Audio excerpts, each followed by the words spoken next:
These are additional minutes? That's the change. Just that in the document? Yep. Yes, just the two words in yellow is the update. Waiving the second reading and adopting. Who brought that to your attention, Stacy? Mr. Newell. Oh, boy, that doesn't surprise me.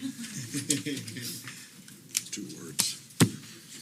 You have some questions for tonight, or Ben? Yes. For the city administrator. It's going to take you all meeting for the updates to finish. I bet you. And there's Newell. Right on time.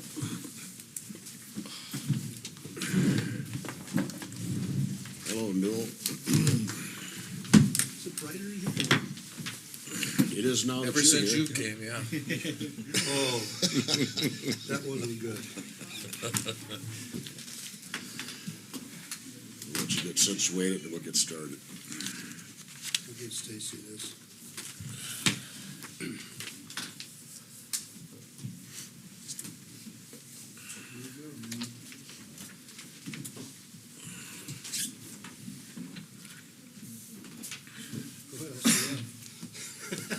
Go ahead and call this meeting for January 8th, 2018 to order. I pledge allegiance to the flag of the United States of America and to the republic for which it stands, one nation, under God, indivisible, with liberty and justice for all.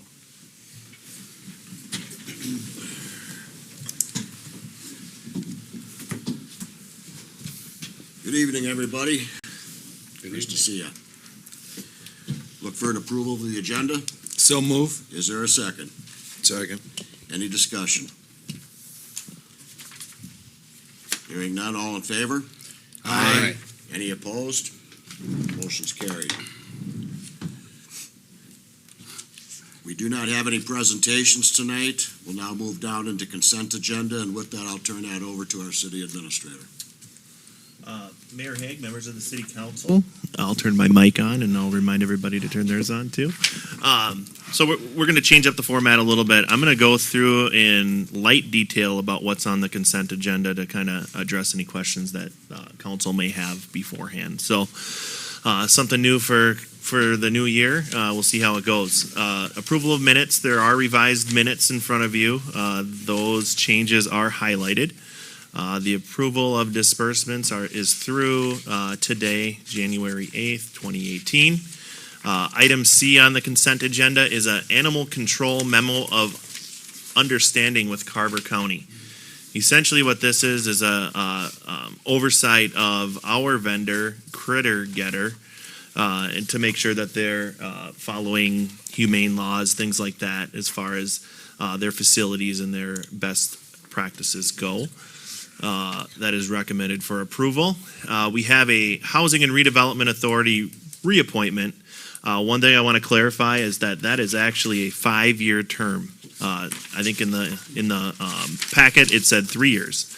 I did get clarification from the HRA director, Monica Mukau, that it is a 5-year term. So what that is Pam Williams has notified myself that she is interested in being reappointed to that position for that 5-year term. So I believe that would then mean the term would expire in 2023, if that's correct. January 31st, 2023. Correct, yep. And then personnel action. So during the Personnel and Budget Committee meetings that formed the 2018 budget, it was identified that the person up for this position was qualified to be to receive benefits. So we were going to have to offer this person benefits in 2018. This person is Martin Sunderman. And what we did is we posted this position internally. We received an application. Martin went through the interview process. And essentially, it's about $8,000 to go from a part-time employee to a full-time employee because of the need to offer benefits. Basically, if you average 32 hours a week throughout the year, we need to offer benefits to them, health benefits and PTO. So, we went through the process. Martin has been with the city for a little over 4 years. I know he was mentioned at previous council meetings, seeing him on the weekend, watering flowers, things like that. So in his capacity there, he is a part-time employee. What we're looking for is just approving that position, making him a full-time employee. Martin's, since I've been here, year and a half roughly, Martin's been a team player. He seems to get along with everybody, and his supervisor, Tom Gerlich, spoke highly of him. So those are the items on consent. I'll entertain any questions you might have or clarifications. We've got a new minutes. So when we vote on this consent agenda, I'll include these new minutes with this change? Correct, yep. So the meeting minutes that were handed out prior to the meeting and that are available to the public are the minutes that you're voting on. I have a question on disbursements. Yeah. And I apologize for not calling in early. I usually do that, but I was focused on today. The payroll implementation shows up several places for AEM Workforce Solutions. What's Yep. that? So if you remember, there was, we changed payroll softwares recently. It's been quite the endeavor. AEM Financial Services is who Zach Dowd is part of.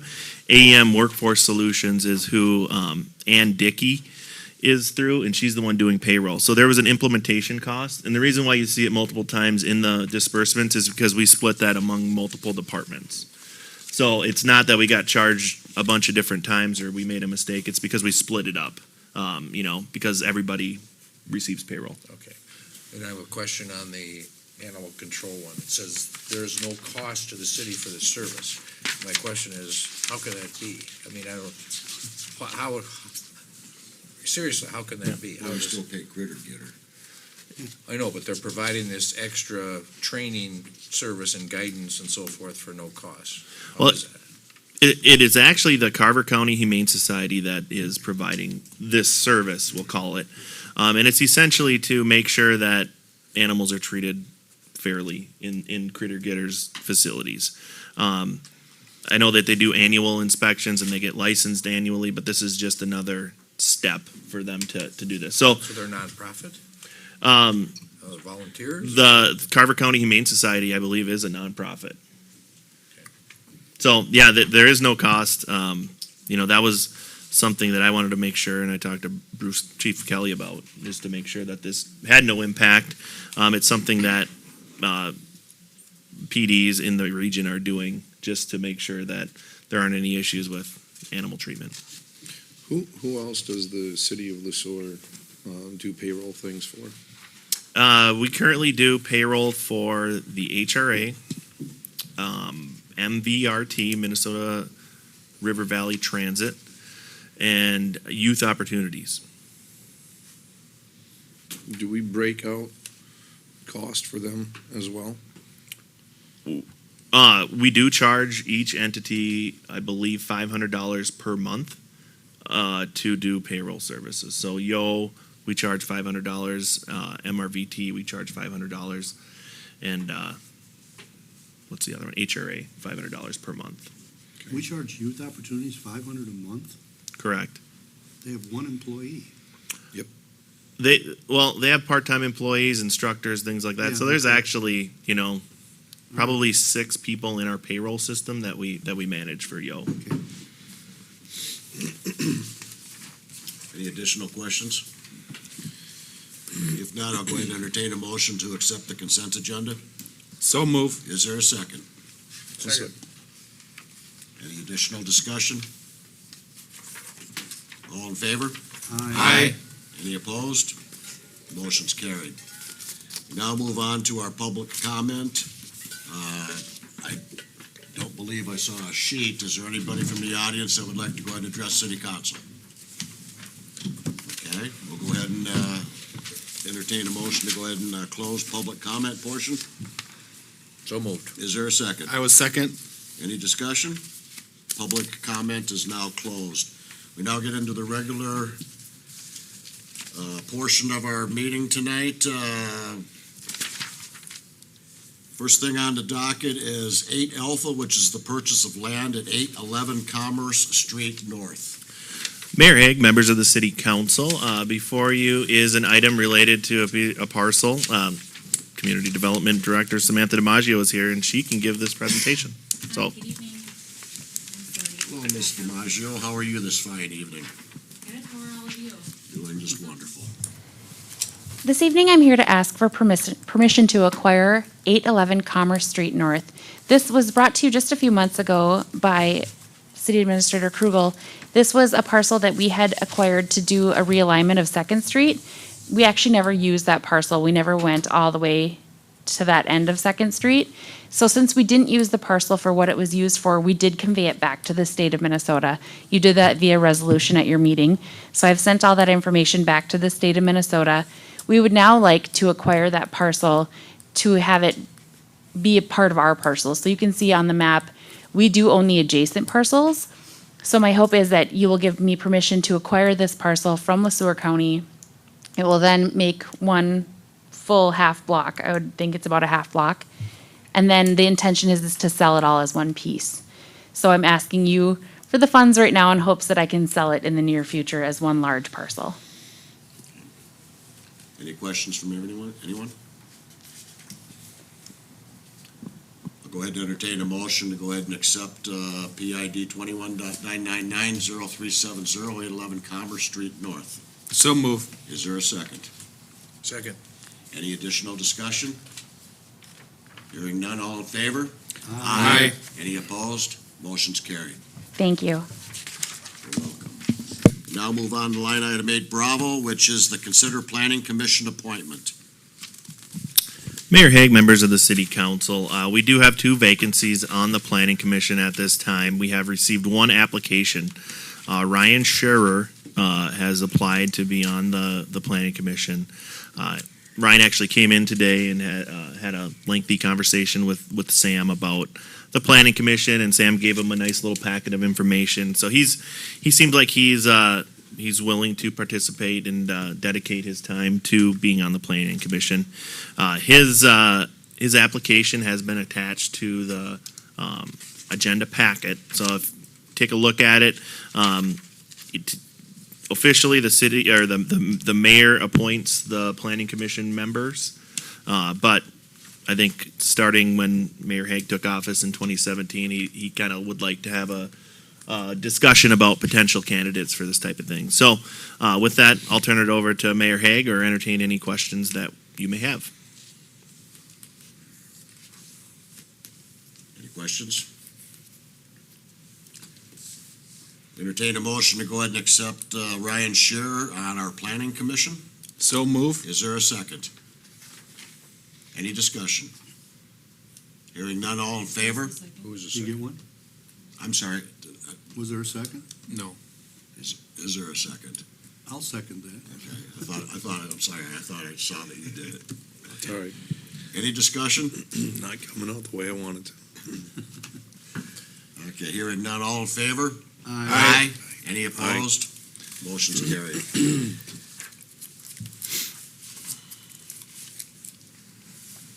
Sorry about that, Councilmember Favlis. I thought you had given me the second. Okay, we now move on to line item 8 Charlie, which is the Parks and Recreation donation acceptance. Mayor Hague, members of the City Council, we have 2 great donations that we've received as a city. Staff applied for a grant through the Carl and Verna Schmidt Foundation. There's a typo in your report. It says Clark, but it's Carl. So I just wanted to point that out. They've been gracious enough to supply funding for various projects of the city.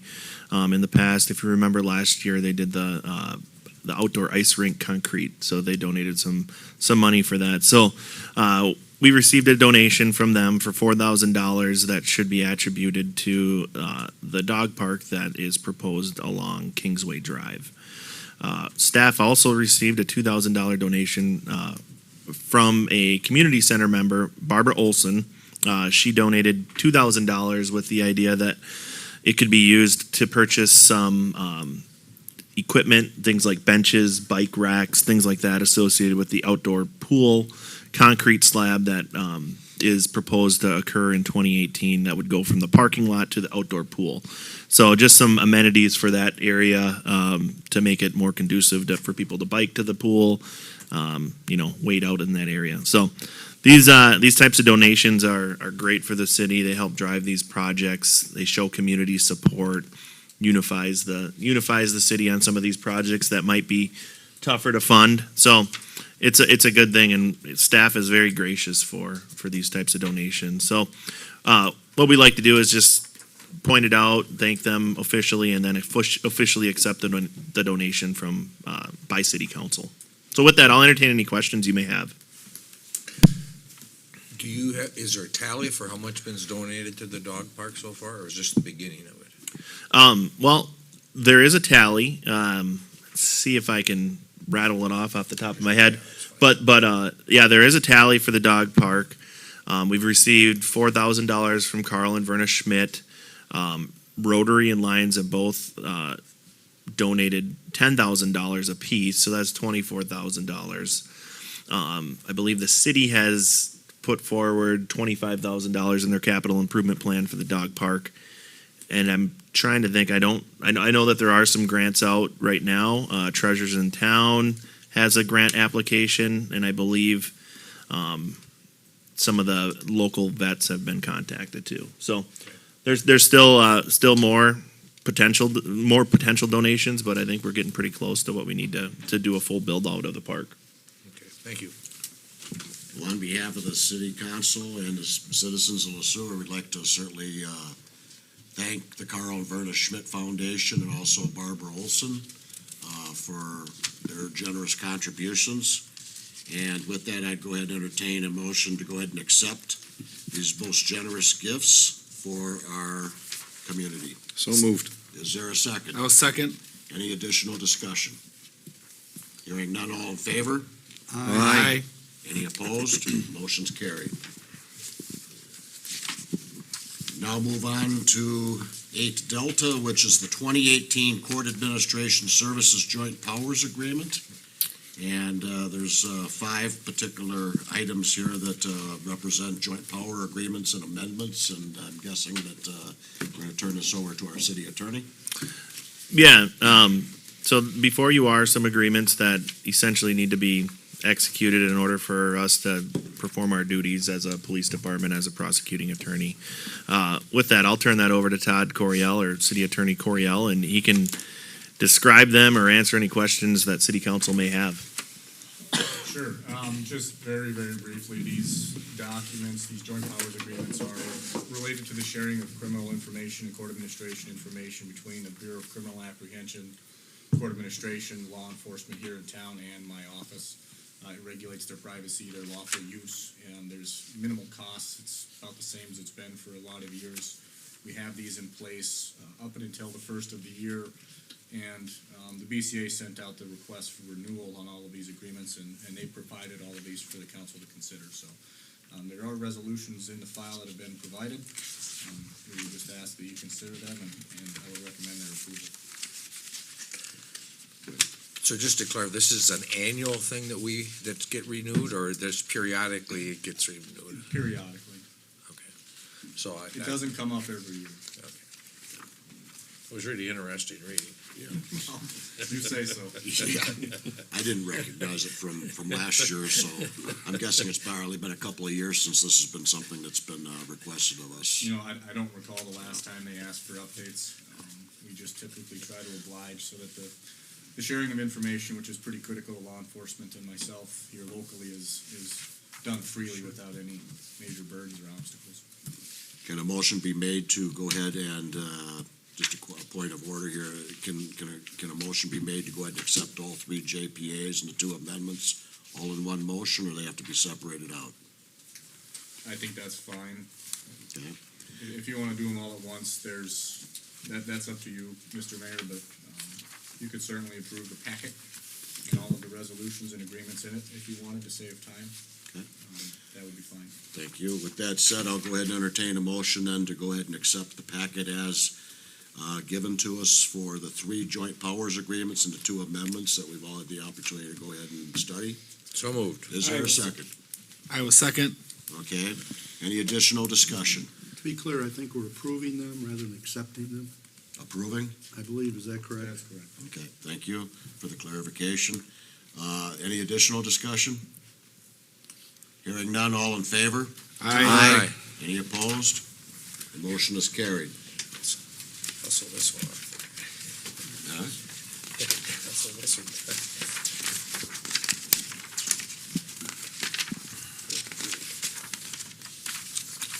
now move on to line item 8 Echo, which is our MediaCom franchise agreement extension.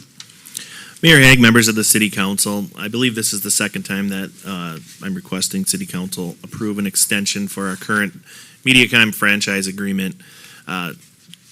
City Attorney Coriel and myself, along with consulting attorney Brian Grogan, have been working on coming to terms with MediaCom regarding a new franchise agreement. Todd Coriel has been managing that project, so I'll pass any questions on to him because I think he has the most relevant information or most current information about it. But essentially what this does is it allows us to continue to collect franchise fees under our previous agreement moving forward up until June 30th of 2018. So with that, I'll entertain any questions, and if there's questions about the negotiations, I'll pass those along to City Attorney Coriel. Any general questions or any legal questions that we have tonight? What's the holdup? The last time I spoke to Mr. Grogan, who's handling the lead of negotiations, he's one of the state's foremost authorities on these types of franchises. He represents a number of municipalities negotiating with MediaCom. In mid-December, he had received draft edits on a different municipality that's similar size and service area, and wanted to review those as an attempt to try to gain some leverage and strategize on how we could put the city in a better position. That took a while to get. Right before the new year, he indicates he was working on his draft responses now that he's seen those and was sending them back. I haven't heard from him since the end of last December. Anything else? So do we end up paying for his or her services, right? There's a retainer on file that was approved by the council. Jasper would have to be more accurate, but I think it was early 2017, maybe. I don't remember exactly when, but he's on retainer meds. So is this just a really complex process, or is it just a real unimportant process? It's important. The amount of details in the franchise agreement can be fairly critical to specific satisfaction of our customer base, or the citizens in town and MediaCom's customer base. Some of the minor details also have a pretty big impact on how things are billed, and given the life of the agreement, they could have pretty significant financial costs.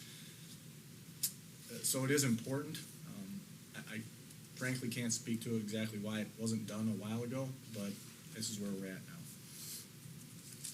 now. I've had multiple hour-long conversations going over all of the details. Jasper's worked on a number of items related to the acquisition of facilities for the city to help with items. It's just been a long process. I guess what I'm really getting at, is there any way, I guess I'm making an assumption here, is there any way to get this to be a higher priority on this attorney's work list? I can certainly ask on your behalf. I'll make the suggestion anyway. Anything else, any questions for either our city administrator or city attorney? Hearing none, I'll entertain a motion then for approving the attached resolution extending the historic franchise agreement fee with MediaCom until a formal agreement is made on a new agreement. So moved. Is there a second? I was second. Any additional discussion? Hearing none, all in favor? Aye. Any opposed? Motion's carried. We now move to 8 Golf, which is our city administrator review question and answer session. Oh, I'm sorry, I stand corrected. The 8 Foxtrot, our Minnesota River Valley Public Utilities Commission, MRF-PUC Memo of Understanding. Mayor Hague, members of the City Council, before you for consideration is a memo of understanding that was developed by the MRF-PUC board. Essentially what this is looking to do is it guides the appointment process. So in the JPA, it currently says that the mayor shall appoint on an annual basis board members for MRF-PUC. What this MOU does is essentially says the mayor should appoint the same person every time for the life of their council term. So that adds stability to the board. MRF-PUC, which we will likely have a discussion on the 22nd about just kind of an update about MRF-PUC and where they're going. Likely the board members that are on the MRF-PUC board will participate in that discussion as well. But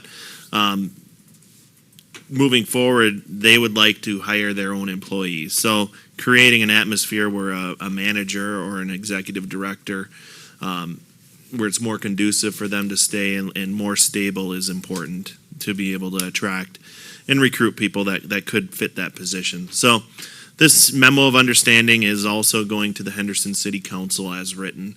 The basis of it is just to basically direct the mayor to try to appoint the same council member throughout their term to MRPUC. So currently those members are Councilmember Faveles, Councilmember Huntington, and Councilmember Wilkie. With that, I'll entertain any questions you may have about the MOU.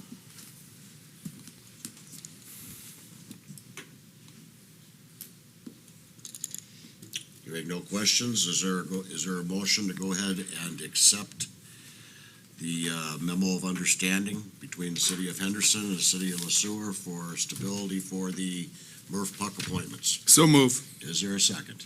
Is this, again, getting back to Newell, is this an accept or an approve? Essentially, you're authorizing the mayor to execute this MOU. Okay. I would second that. Okay. Any additional discussion? Hearing none, all in favor? Aye. Any opposed? Motion's carried.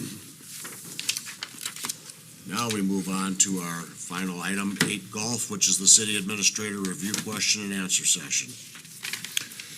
Mayor Haig, I'll turn this over to the Personnel and Budget Committee, as this is essentially the first step or the beginning of the process for the city administrator evaluation. Essentially, this is a time for city council members to ask questions that maybe pertain to the evaluation form that there needs clarity on. So, with that, I'll entertain any questions, and I know some council members have come with questions, so I'm guessing there will likely be duplicates. Okay. But I'll pass it on to the Personnel and Budget Committee and Mayor Haig. Thank you. As we instructed at the last meeting last week, we wanted everyone to kind of go through this, review the form, and to go ahead and make sure that if you had anything that you weren't quite sure of, go ahead and get that written down so we could go ahead and ask Jasper to go ahead and be specific in regards to what that particular item was all about. So with that said, I'd be more than happy to go ahead and pass it on to our first question. Can I make a suggestion? Please. Can we just go through this in order and take it, if there's any question on the process on page 1, and then go on to the, if there's 8 categories, take category 1, see if there's any questions with that one, and then just kind of move on down? Well, I think we understand the process from last week, right? We went through that last week. We were just gonna go ahead and write down any questions that we had regarding a particular task or subtask. Right? Yep. Okay. I don't have any, I'm just wondering if anybody else does. Okay. So, going to Councilmember Johnson's suggestion, why don't we go ahead and take a look at the first major topic, which is the overall leadership and management of the city. Did anybody have any questions regarding any of those 4 subtopics? Okay, how about we move on down to 2, professionalism. I know I have 3, but I have a anybody couple else? too. Okay, why don't you go ahead and start, Councilmember Johnson? Well, again, why don't we just go down A, B, C, and C, work our way down the list. A, B, C, D, E. I have something on I that. have the same thing, go ahead. How do you plan and participate in professional development? Yeah, that's a good question. There's numerous networking groups that are out there. You'll see likely this year in a little bit my membership dues for ICMA and MCMA. ICMA is International County and City Managers Association. MCMA is just the Minnesota chapter of that. They're a great resource for professional development. They have numerous programs, leadership programs, things like that. MCMA is really good because it creates relationships between administrators that are in Minnesota. So when questions arise that I don't necessarily know the answer to, or I want additional information, making sure that I can reach out to somebody locally that probably has had something to do with that, similarly, is good. There's dollars that we've budgeted for every year that allow me a pretty good discretion as far as what I think is good professional development activities. So I try to be as active as I can. Previous to this position, I was on the ICMA Finance Committee for one season. So things like that, getting involved and making sure that you maintain relationships is a big thing. So in connection with that one, does that tie in pretty well with I then? Correct. Yep. So with there's a bunch of different resources that I use for maintaining that knowledge. CGMC, the Coalition of Greater Minnesota Cities, is a great resource. They send out a newsletter weekly. League of Minnesota Cities is great. Communities like Sueur, I just called them up today about a question that I had, and I got an answer within 5 minutes. So it's great, and making sure that current legislative changes, they're really good at letting us know as far as what we need to do. One thing that you'll see actually at the next meeting is small wireless ordinance. So that's something that we need to talk about and make sure that we incorporate. You have the opportunity then with the monies that we've set aside for professional training to attend workshops and seminars and webinars and things of that nature. Have you had the opportunity over the last 6 months to go ahead and participate in any of these events? I have not. It's been a whirlwind of activity, but professional development is something that I really want to focus on. So you'll likely see me going to workshops, things like that in 2018. I guess our next one would be F. Anybody have anything on F? G? H? I think we've just talked about. J? Anybody have anything for K? I had the question there, not that you're not doing it, but it creates an atmosphere that inspires others to achieve at a high level. How do you do that? It's all about motivating and learning about people's learning styles and what motivates them. So not everything motivates people equally. Somebody might be at the end of their career. We have some people that are at that level, and it might be hard to motivate. It's hard to teach an old dog new tricks sometimes. But there's things that you can try to do to motivate them. If it's change things up, keep them more active. It all varies. We have kind of a young and upcoming, I would say, workforce. Some of the newer hires that we have, our city clerk, for example, that they're what inspires them is a little bit different than some of our other workforce. So it's just being, trying to understand that person, individually, and then as an organization.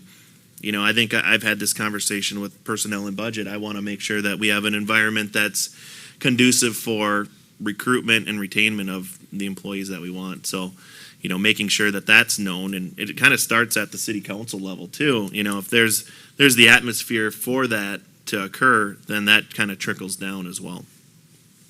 Thank you. Any additional questions regarding professionalism? Okay, how about we move down then to 3, focus on effective planning. A. B. C. In connection with B, the priorities, just E, housing development. Realize that's a 2017-18, but housing development, I know EDA's involved in that a little bit, but how do you see that going? How do you see your role in that part? I think it's dynamic in the sense that we have a community development director that is working with the EDA and the Planning Commission to look at the housing study, per se. We have that in the 2018 capital improvement plan to work on the housing study. We're kind of waiting for something to happen, so we don't want to prematurely update the housing study without having somebody to use it. So we're kind of waiting for something to happen. I think we're poised and ready for that something to happen. It's just a matter of when it'll happen. as far as housing goes, I think just talking about the subsidies and things like that at the previous meeting that we had, I think the city council is ready to make a decision if that time does come. It's one of these things where we can't necessarily force it to happen, but be prepared for when it does. Thank you. C, D, E, F, and G. I did have something on that. Have you reviewed all of our ordinances and policies and, let me see, how do I want to say this question? Have you had an opportunity in these last 6 months to go ahead and look at all the various ordinances and policies that are on record for the city of Sueur? I haven't looked or reviewed every single one of them, but the way we're handling it as a group is, as things come up, we are addressing them. One thing that was approved by City Council is to kind of take a more proactive approach at updating things that might be outdated. Our zoning code, our ordinances are pretty good. We do have some updates, and you've seen some of those come forward. I rely on League of Minnesota Cities city attorney to get me information. He's well versed and well connected as far as making sure our ordinances are up to date. So I have not read every single past ordinance that the city has passed, but as they come up, I think we have a pretty good relationship to be able to adopt and update them so that they are legal per se. Any additional questions regarding focus and effective planning? Are your staff, or do they actively look at the ordinance and stuff to come to you when they find issues? Definitely. So what the process is, they'll either come to myself or to Samantha. Sam has a whiteboard in her office, and I don't even know what letter she's on right now for updates. So Yeah, it's in the whiteboard. yeah. So and actually, I have a request for qualifications that I'm reviewing right now to go out and look for that code update. So it'll be great to be able to do that. I think we'll be even more poised for that time when development comes for Sueur.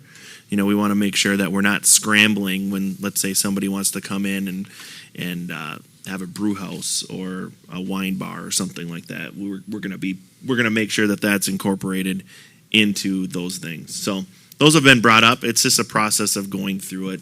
You'll likely see a lot of city code or updates via ordinance this year.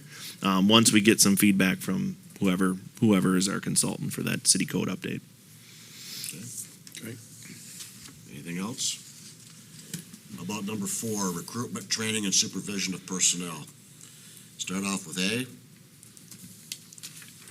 B, C, D, E, F, G. I got one. Promotes training and development opportunities for employees at all levels of the organization. Can you give us an idea in regards to what you as a city administrator do to promote the training and development for our employees? Yeah, I can. In the budget, every department has money allocated for training. We utilize organizations like MMUA to provide that training for, let's say, our electric department or our street department. If we, anything from PCB transformer training to chainsaw safety training on an annual basis. We have, bloodborne pathogens, things like that we require but don't necessarily provide any sort of professional development. But, we try to promote it through providing funding for them. I'm very open to suggestions. If there's a program that a department would like to see implemented, the process is to go through the department heads and then come through and during the budget process to request additional funding for that. So there is funding established. I'm very open to anything that comes up, and it's a very positive thing to be able to train your employees to their needs. And if a council member should find training and other opportunities that maybe you haven't thought of or haven't hasn't been brought up to you, you're open to listening, exploring that as well? Oh, definitely, yeah. I mean, ultimately, it comes to what the department head thinks is best for the department, so any suggestions would go through that same route. 4H, You got H2? yeah, sure, go ahead. Well, I think this is sustains or improves staff performance by providing, one, evaluating the performance of department directors and other direct reports at least annually, setting goals and objectives with them, periodically assessing the progress, providing appropriate feedback. So those are very lofty and important responsibilities, and I'm wondering are they realistic? Does that happen? I mean, you've been very busy. We've got a lot of initiatives and a lot of things going. Is this happening on an annual basis with goals and the whole shebang there? It is. I'm very particular about making sure that not only myself, but other directors, other supervisors are doing their annual evaluations for their direct reports. That's one thing that I've, in my past career, have noticed that sometimes those things just don't happen and there's no repercussions for it, anything like that. So it's one of the most important things that we can do to kind of form the way that our employees work or the different jobs or tasks that we want them to do. The evaluation process that we have is a little bit less intense compared to this, I would say. Essentially, we have, I think, probably 3 pages of meets expectations or needs improvement. Similar, but essentially, the part of that I'm really involved in is the goal setting portion of it. And we have to make sure that we don't have subjective goals. It's essentially within the time period allotted, did they do this or did they not do this? And if they didn't do this, why didn't they do it? Keeping that open dialogue between the employee and the supervisor is important because things come up. If you're not going to meet your goal, that shouldn't be something that is brought up during your review. You should have talked about it, known about it for, months beforehand. So I would say it is getting done. You can always improve on these things. And, one of the things is kind of making sure that those goals are set based on the council priorities, and those change a little bit every year. So, usually we have 3 to 5 goals per employee, and some of them are simple and some are more complex. So, and the goals aren't set just by myself. They're working with the employee to say, what do you think your goals are? Or what do you want your goals to be? And then, I have a list, they have a list, and we kind of talk it over and work something out and come to kind of an agreement. So I think it's happening. It's very important in my eyes. I don't know if annual reviews were something that happened, as religiously as what I would like to see. But, moving forward, we have a list. I have a list of everybody's anniversary date and calendar notifications when I need to get these reviews done. So one of the things, and Dave, you alluded to this, is just the busyness of the last 6 months. And, right now being public services director and city administrator, I have a lot of direct reports. And, I think we'll work through that in 2018 where it'll be more manageable. If there's somebody that comes in and is able to manage kind of the public works or public services department, then that takes a little bit of the burden, and then I think they'll be able to focus more on those people and develop better goals and things like that. So, How much of this particular program that you're talking about is stuff that you brought to the table? The employee performance review is none of it. So this was implemented by former Administrator Teppin. Okay. So we went through, when I first started, I think she was just implementing it. If I remember right, we went through some training for doing reviews for some of the supervisors that haven't necessarily given reviews, talking about the things that I've talked about. So, it's a standard form. It's what I would call best practices as far as reviews go. I'm satisfied with it. It's good. It's a good document. I've got 2 follow-ups. First follow-up would be, granted, you haven't had the opportunity to have the full year under your belt as a city administrator, so you probably haven't had the opportunity to go ahead and do an annual performance evaluation on each of your direct reports. But on those that you have, I guess my question would be, you recognize a particular shortfall or an objective that's not being met as discussed during the performance evaluation. What is your mindset then in regards to how do you go ahead and throughout the until the next performance evaluation, you're going to be able to go ahead and follow through and discuss these objectives with a particular employee? Do you have like a tickler file that you use to every quarter or something like that? You'll go back and Yeah. you can walk us through your process or your thoughts on that. Yeah, definitely. So part of the goal setting process, you develop the goal and then you set a due date for that goal. So if it's something immediate that needs to be fixed or something that needs to be addressed, I can put that goal is due or it needs to be addressed within a month. And then I reevaluate that. So I do have a calendar that has performance review goals in it with deadlines in it too. So, for example, when I first came in here, one thing I noticed is that our vehicles weren't being cleaned up to what I would call a good standard. You know, they were quite dirty. So, and I have had the opportunity to give everybody a performance review. So, you know, I have been in this role as acting or full-time administrator for almost 1 year now. It'll be, I can't remember the day I was appointed as interim or interim administrator, but it has been almost a year. So I've had that role and I've been able to do everybody at least once now. We're coming around to doing people twice. So, but yeah, just going back to, you know, addressing something and, you know, the whole vehicle situation, I said this needs to be done in a week, you know, for everybody. Because in my thought process, if somebody from the public sees this, you know, why would they ever want us to get new vehicles? Why would they want us to get anything new if we can't take care of what we got? So, you know, that was one of the big things, and, you know, it was implemented and there's a schedule and everybody did it. So, you know, in that case, you know, we can assign more expedited due dates for these goals and we can look at them, you know, before the next annual review. Very good.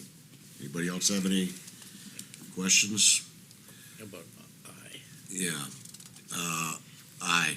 I know that when we were talking to some of the lead staff about your possibly being active city administrator, they emphasized, and Janelle emphasized, that she'd encourage a team atmosphere where people pick up the slack if somebody's sick or somebody's gone and we work together and so forth. So this I talks about encouraging teamwork, innovation, effective problem solving among staff members. So you don't have to give a long thing, but how do you do that? Yeah, it is tough. You know, we have certain public purchase expenditure things, so we can't go on a retreat. Like, we can't take everybody to some team building exercise somewhere for a weekend or something like that. So we got to get creative and be frugal about it. One thing that I do with our core, what I would call leadership team, is we meet weekly, actually Tuesday mornings, to kind of talk about not only the council meeting, but other things that are happening. And through that, we just kind of talk about, you know, things that are working. If you're going to be gone, do we need to pick up the slack somewhere? Or do we need to fill in somehow?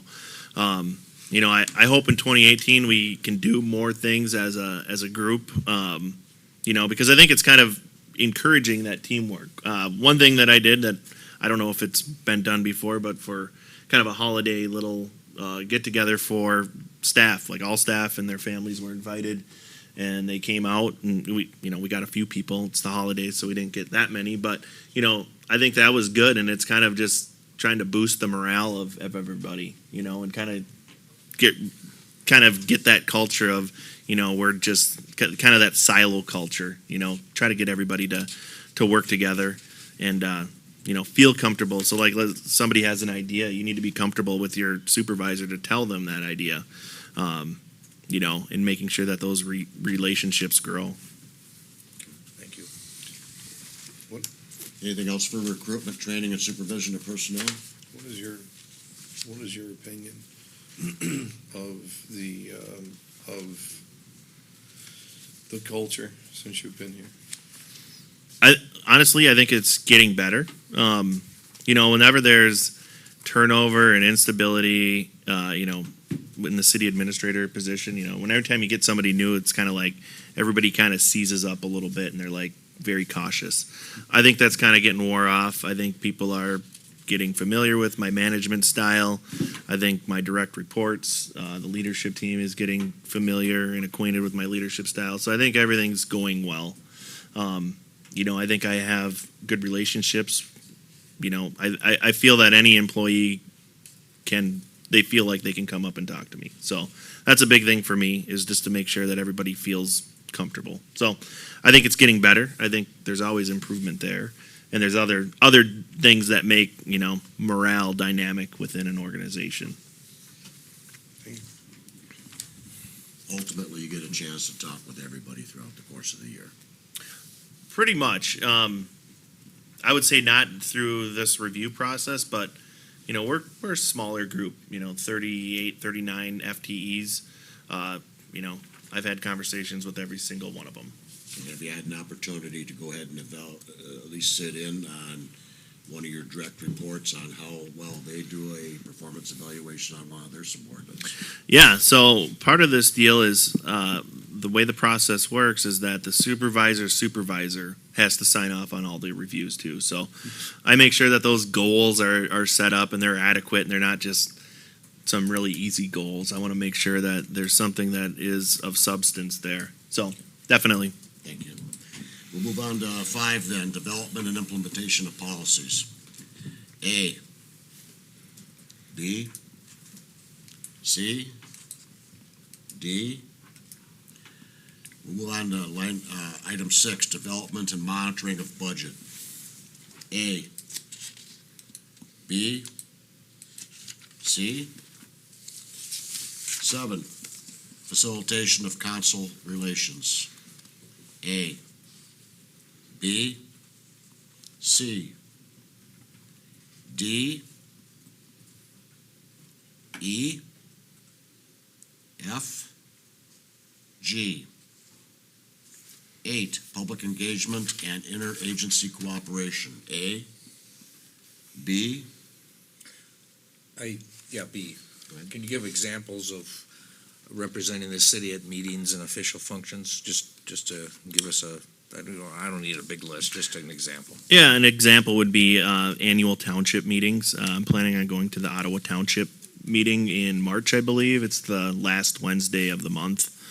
I'd like to go there. So all the township meetings are held on the same night.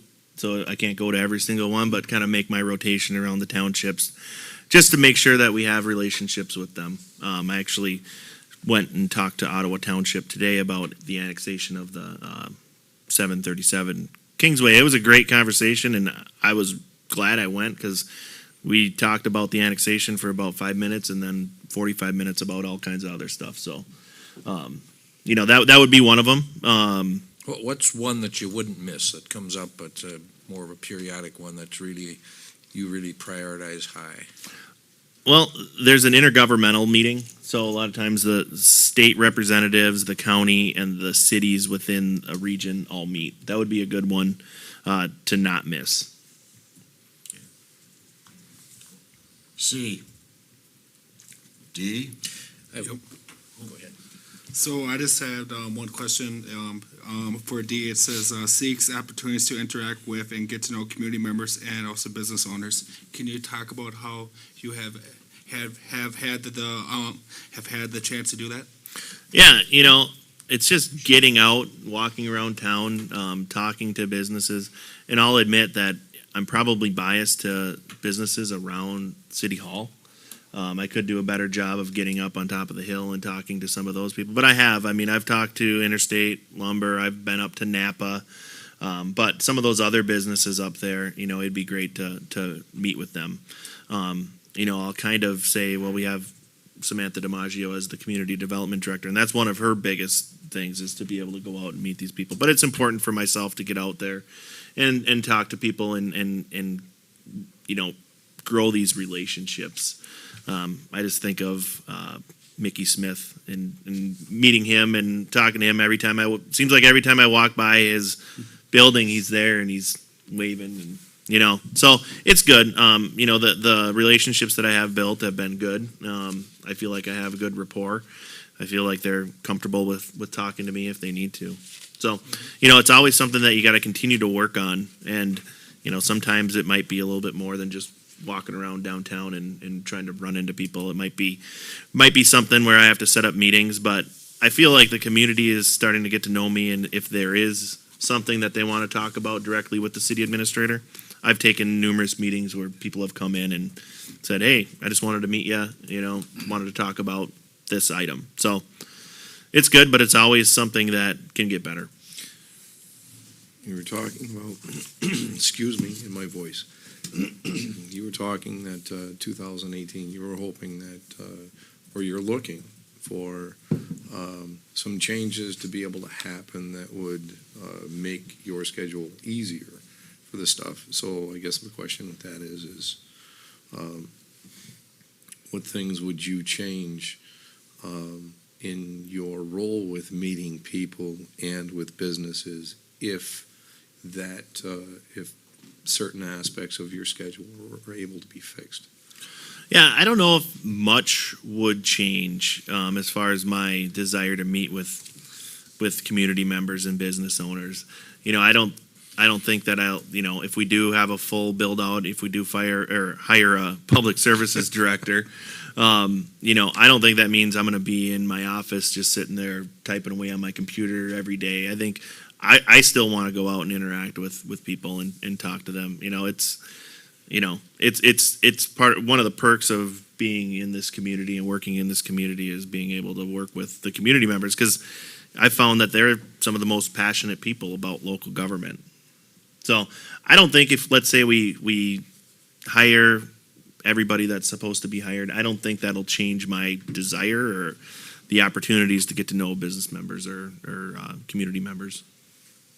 Does that answer your question? Kinda? I think I was looking at with being freed up, are you seeing yourself with more opportunities to be able to meet with people? Oh, definitely. Yeah, definitely. For some of those key partnerships, I'll be able to think more strategically. There'll be less personnel management and more planning going on. That's what I was Yep. looking for, the strategic side. E and F. We've gone through the entire performance evaluation. Does anybody have any additional questions, concerns, thoughts, ideas? Councilmember Johnson, I think, has something to say now. Well, just to reiterate, we're just clarifying what these different things mean.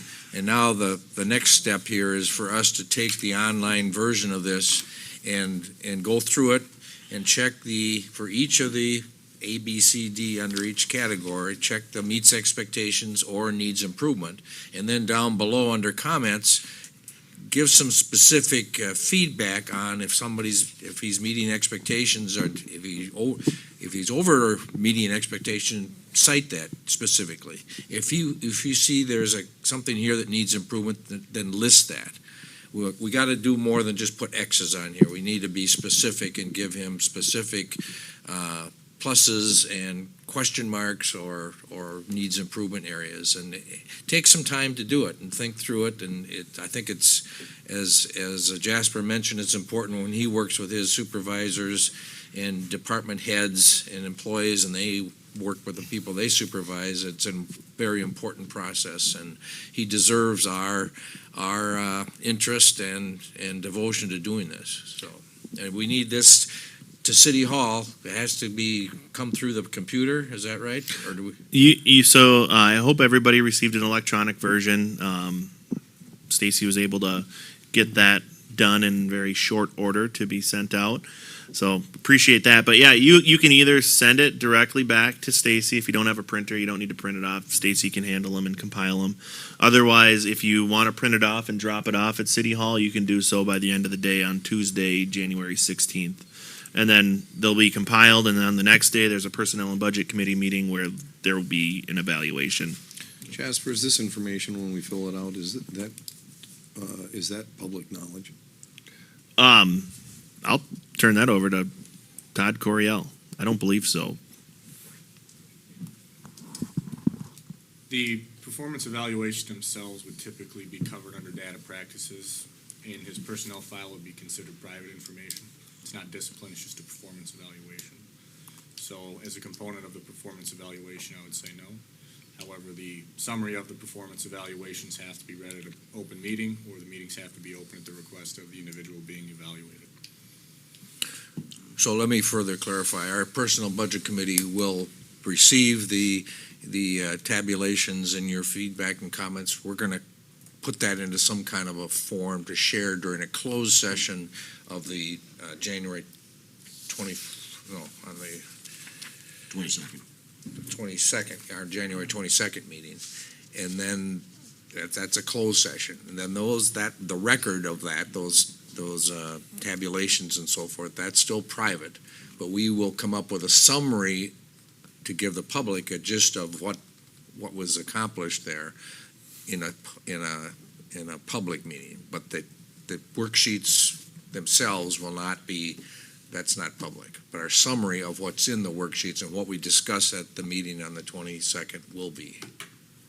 That was my question. I'm perfectly fine with my opinion for evaluation with Jasper, but there may not be somebody else and may not want their name, on what it is that they evaluate. So, no, that answers my question. Anybody else have any questions? Okay. Thank you very much for going through the process with us. And thank you for everyone that had questions. Thank you. We now move on to our comments, reports, and items of appreciation. Well, we go ahead and start with you, Councilmember Fabulous. At this moment, I don't have much to be able to talk about or report. We'll find more things out as far as the MRPUC. And I know that we're talking about having our own city council meeting in the future to be able to discuss MRPUC. Okay. So I'm good from there. Councilmember Johnson. We had an EDA meeting prior to this meeting, and we're in the process of finalizing sale of the Plum Run lots. And I won't give more specific information at this time because there's some amendment things that need to be done and some paperwork that has to be done, but that will be finalized here within the next couple months. Okay. Councilmember Roloff. I just have one thing. I will be attending the transit meeting on the 10th. Okay. I'm glad to hear that. Yep. Because right now we've got, I forgot one. Oh. Actually, the Rev.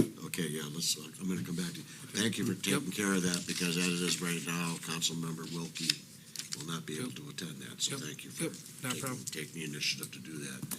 Anything else? No. Okay. Councilmember Krogman? Nothing, sir. We'll come back to you, Councilmember Fabulous. Yeah, I'm sorry. We have our Rev kickoff on Wednesday, this Wednesday.